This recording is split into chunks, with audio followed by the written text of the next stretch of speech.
Kako se u zemljama regiona razumije identitet, kakav je odnos prema Evropskoj uniji, a kakav prema istoriji, rješava li se problem nasilja među mladima i ima li ga i u sportu.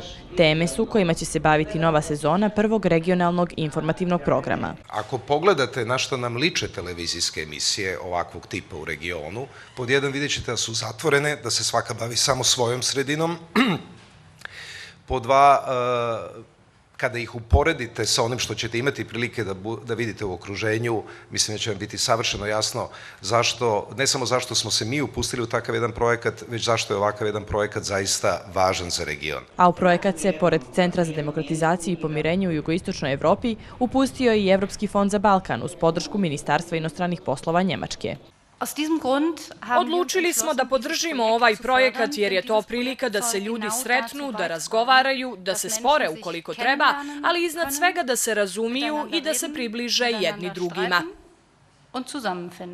Okruženje će pokušati kroz ozbiljnu debatu kompetentnih i kredibilnih učesnika, analitičara, mladih ljudi i stručnjaka iz svih zemalja regiona da u 12 emisija predstavi regionalne probleme i rješenja, sličnosti i razlike.